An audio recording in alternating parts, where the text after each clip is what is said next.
ये है दिल्ली क्राइम मोर्चा news network. मेरे नोटिस में फिलहाल तो यही कहा गया है कि ओवर क्राउडिंग है।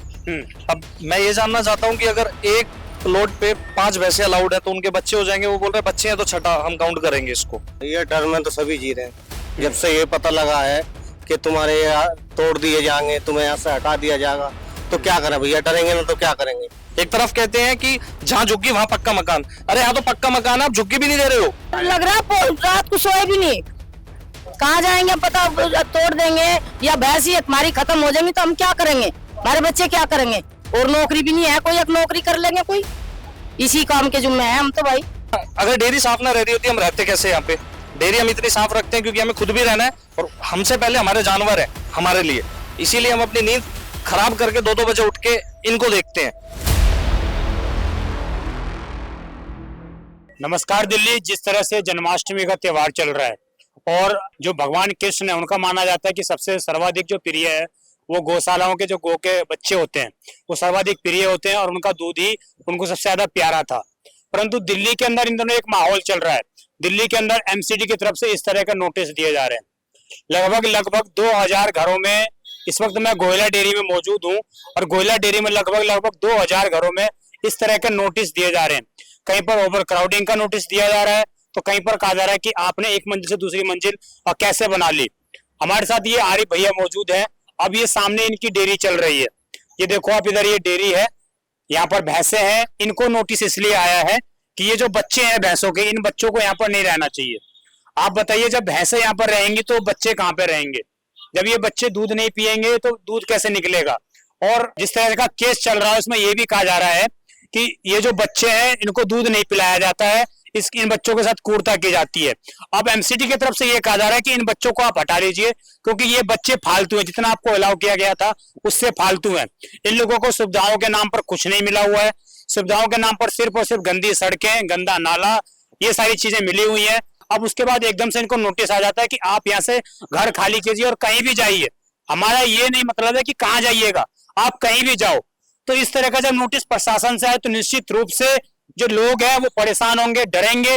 और लोग डरे हुए हैं जिन लोगों ने अपनी पूरी जिंदगी की कमाई लगा दी डेयरियों को पालने पोसने और बड़ा करने में। अब उन लोगों को अचानक नोटिस दिया जाए कि आप यहाँ से अपनी डेयरी खाली कीजिए, तो आप सोचिए क्या हालात होंगे। कल से जो है यहाँ पर एमसीडी के प्रशासन की कार्रवाई शुरू होने वाली है और वो कार्रवाई जो बताई जा रही है कि 5 दिन तक चलने वाली है क्योंकि यहाँ पर 2000 से अधिक घरों को नोटिस दिया गया है, उनको तोड़ने का नोटिस दिया गया है। हमारे साथ आरिफ भाई मौजूद हैं और इनको भी नोटिस आया हुआ है। आपके नोटिस में क्या कहा गया है? मेरे नोटिस में फिलहाल तो यही कहा गया है कि ओवर क्राउडिंग है। अब मैं ये जानना चाहता हूँ कि अगर एक प्लॉट पे 5 भैंसे अलाउड है तो उनके बच्चे हो जाएंगे। वो बोल रहे हैं बच्चे हैं तो छठा हम काउंट करेंगे इसको। अब क्यों काउंट करोगे भाई। अगर एक तरफ वो कह रहे हैं कि जानवरों पे हम क्रूरता कर रहे हैं, अगर हम क्रूरता कर रहे हैं तो बच्चे को क्यों हटा रहे हो हमारे पास से, हमारी भैंसों के पास से। दूसरा, भैंस आती है 1.25 लाख से स्टार्ट होती है। एक बार भैंसों में कोई रह के तो देखे। 1,25,000 की एक भैंस आती है। सुबह 2 बजे उठना पड़ता है, खुद लगना पड़ता है। जब इनको राशन मिलता है, खाना मिलता है, जब जाके दूध देती है। जब दूध देती है, जब हम दूसरों के घरों में दूध पहुंचाते हैं और हमारे दूध की कोई कमी हो, कमी पहले तो हो ही नहीं सकती क्योंकि यहाँ पे चेकिंग होती है, रूटीन चेकअप होते हैं कि हम भैंसों को इंजेक्शन दे रहे हैं नहीं दे रहे। गंदगी की चेकिंग होती है। हमारी डेयरी इतनी साफ रहती है। अगर डेयरी साफ ना रह रही होती हम रहते कैसे यहाँ पे। डेयरी हम इतनी साफ रखते हैं क्योंकि हमें खुद भी रहना है और हमसे पहले हमारे जानवर है हमारे लिए। इसीलिए हम अपनी नींद खराब करके 2-2 बजे उठ के इनको देखते हैं। पूरे दिन इनके साथ लगे रहते हैं, रात को सोते हैं, नहला के सोते हैं, हर चीज इनके लिए करते हैं। उसके बाद भी प्रशासन का ये है कि नहीं ओवर क्राउडिंग है, यहाँ पे रहोगे नहीं, कहीं भी जाओ। अरे जहां पे मेरा धंधा मैं वहीं रहूंगा ना। बेसिकली मैं मास्टर डिग्री होल्डर हूँ। मैंने ग्रेजुएट के बाद मास्टर डिग्री होल्डर भी हूँ। मैंने अपना बिजनेस अभी स्टार्ट किया है। फरवरी क्या करते थे आप? मैं एक रेस्टोरेंट में जनरल मैनेजर था। मैं रेस्टोरेंट की लाइन छोड़ के सिर्फ इस लाइन में इसलिए आया कि चल मेरा अपना बिजनेस होना चाहिए, प्लस मेरा खुद का एक काम होना चाहिए जो अच्छा हो। उसके बाद भी ये क्रूरता करते हैं, ये करते हैं, वो करते हैं। अब मैं अपने परिवार को कहाँ लेके जाऊं। मेरे परिवार में छोटे छोटे बच्चे हैं, आप देखो मैं इन्हें कहाँ लेके जाऊंगा। मैंने अपनी पूरी जिंदगी की कमाई लगा के उनके घर पे छत बना दी। मेरा सिल्ली का था, वो बारिश आई, बारिश में टूट गया। वो तो चलो अच्छा है कि कोई नुकसान नहीं हुआ, लेकिन कल को कोई नुकसान हो जाए फिर। जब छत टूटी, आपने जब छत बनाया दोबारा, तो उस वक्त एमसीडी का कोई प्रशासन आया और रोकने के लिए? कोई नहीं है। भैया नहीं बना पाओगे आप? नहीं, कोई प्रशासन नहीं आया। अगर प्रशासन आया होता, आप एक चीज बताओ, प्रशासन अगर किसी चीज को रोकेगा तो वो चीज रुकेगी ना। तो ये बनती कैसे? आज भी पीछे घर बन रहे हैं, अगर प्रशासन रोकता तो रुकती ना, वो रुक क्यों नहीं रही? क्योंकि प्रशासन एकदम से खड़ा हो गया कि नहीं रहना चाहिए कोई भी यहाँ पे जी। अब एकदम से कैसे होगा? ये सारे मेरे साथी हैं, ये मेरे नाना लगते हैं, मेरा नाना है ये, इनकी ये कितनी उम्र आप खुद देख लो। अब ये इस उम्र में कहाँ जाएंगे? इस उम्र में इन्हें कहाँ लेके जाए हम? इस उम्र में कहाँ? मेरी मम्मी है, विधवा है वो, मैं कहाँ लेके जाऊं उन्हें? मैं घर को चलाने वाला, हम 3 भाई हैं, हम घर को चलाते हैं, कहाँ से चलाएंगे अब? अगर ये हमारा रोजगार ही छीन लेंगे, कहाँ लेके जाऊंगा मैं अपने परिवार को? कैसे पालन पोषण करूंगा इनका? एक तरफ कहते हैं कि जहां झुग्गी वहां पक्का मकान। अरे यहाँ तो पक्का मकान है, आप झुग्गी भी नहीं दे रहे हो। जो हमें अलॉट हो रखी है वो भी नहीं मिल रही है। और डर का माहौल भैया इतना है कि हमें अभी कल हमारे डेयरी के अशोक प्रधान जी, उनका कल निधन हो गया, नोटिस मिला उन्हें, उनका निधन हो गया। नोटिस देख के शोकिंग। वो पहले वो कोमा में गए, उसके बाद उनका निधन हो गया कल। एक मंदिर पे पंडित जी हैं, अभी आपको वहां पता लगा होगा, मंदिर के पंडित जी हैं, वो उनका भी ब्रेन हेमरेज है परसों से। भी नोटिस मिला हुआ है। उनको भी नोटिस मिले हुए हैं। अब बताओ क्या होगा? जब ऐसा ही करना था तो बसाया क्यों? सन 1976 में इन्हें बसाया, यहाँ पे कुछ नहीं था, सिर्फ जंगल था। ये रोड, ये सुविधा जो आप देख रहे हो, कुछ नहीं थी। सुविधा के नाम पे कुछ नहीं था, सड़कें नहीं थी, रोड नहीं था, कुछ नहीं था। इसको हमने बसाया यहाँ पे। औरतें चलते हुए डरती थी। एक बंजर जमीन को आप लोगों ने सोना उबलने वाली धरती बनाया। बिल्कुल बनाई है। यहाँ पे औरतें चलने से डरती थी। ये घर बने हैं, ये डेरिया बनी है, यहाँ के लोग, यहाँ बसावट हुई है, तो यहाँ पे पब्लिक ट्रांसपोर्ट आया है। जब एमसीडी वाले 48 साल से आप लोगों के पास आ रहे होंगे, 48 साल से वो डेयरी चेक कर रहे होंगे बिल्कुल कि यहाँ पर किस तरह डेयरियां चल रही है, तो 48 साल से उन्होंने नहीं बोला कि ये डेयरियां अवैध हैं, यहाँ पर आपने बिल्डिंग बना ली, क्या जानवर कैसे रहेंगे? इस तरह का सवाल आप लोगों से नहीं पूछा गया? कभी नहीं पूछा गया। 48 साल से वो टैक्स ले रही है हमसे, हाउस टैक्स के नाम पे टैक्स ले रही है। उस टैक्स को वो कहीं यूज नहीं कर रही।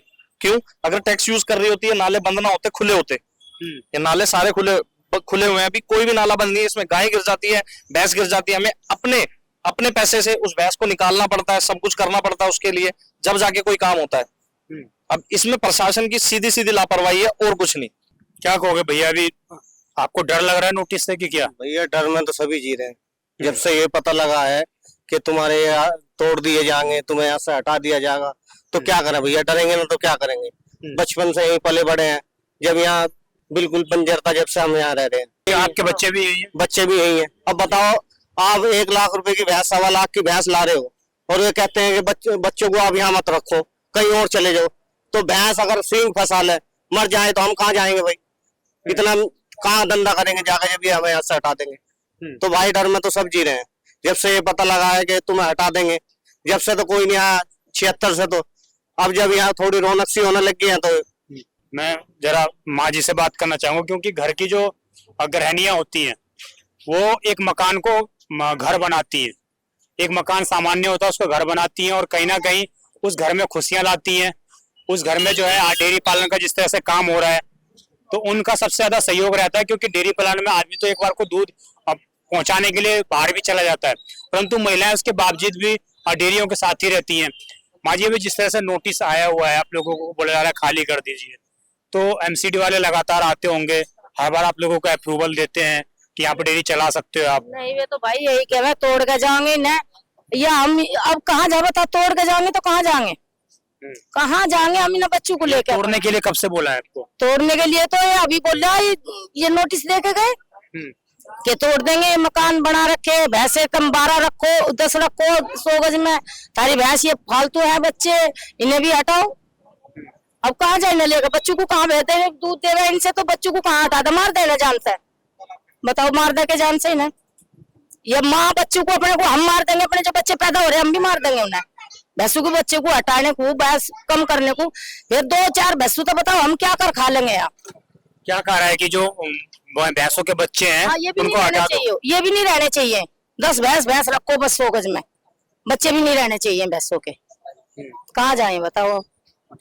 डर लग रहा है क्या नोटिस? डर लग रहा है, रात को सोए भी नहीं, कहाँ जाएंगे बताओ? तोड़ देंगे या भैंस ही हमारी खत्म हो जाएंगी तो हम क्या करेंगे? हमारे बच्चे क्या करेंगे? और नौकरी भी नहीं है, कोई एक नौकरी कर लेंगे कोई, इसी काम के जुम्मे है हम तो भाई। छोटा तो देख है नहीं, हम तो पड़े यहाँ से मरो चाहे मारो, अब यही काम होना, मरो या मारो, आज भी मरना कल भी मरना, मैं तो मरेंगे या मारेंगे इन्हें, अब जा देखी जाएगी, जो होगा जो ऊपर वाला देखागा बस। जब आप यहाँ पर आए थे उस वक्त क्या उम्र थी आपकी? अभी मेरी तो उम्र ऐसी थी भाई, 25 साल। उस तभी से डेयरी चल रही थी? जब से ही चल रही डेयरी, डेयरी तो काफी दिन से चल रही है यहाँ, काफी दिन से चल रही है। ये सब ये झुकी भी नहीं थी जब से डेयरी है यहाँ।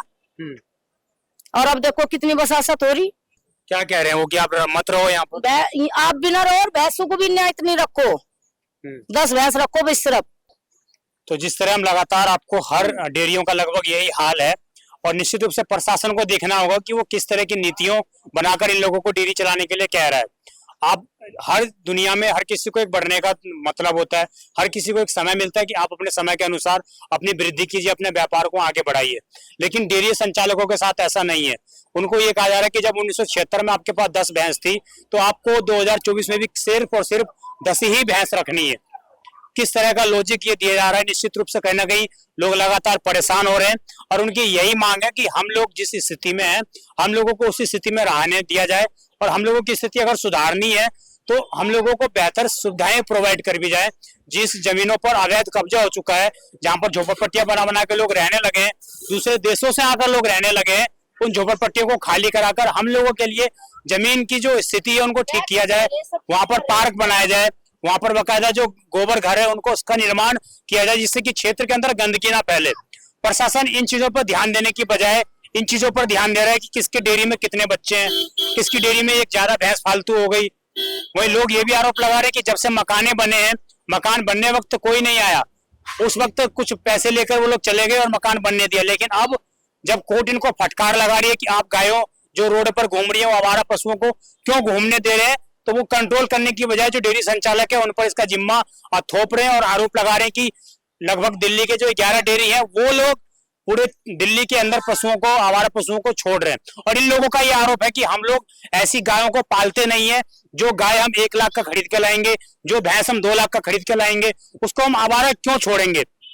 अब देखना ये होगा कि इनके जो जनप्रतिनिधि हैं वो किस तरह इनके सुध लेते हैं और किस तरह इनके जो अधिकार है उनकी रक्षा कर पाते हैं कि नहीं कर पाते हैं। कल जिस तरह से इन लोगों को बुलडोजर का नोटिस दिया गया, क्या बुलडोजर चल पाता है या लोगों का आक्रोश सामने आकर बुलडोजर को रोक पाता है।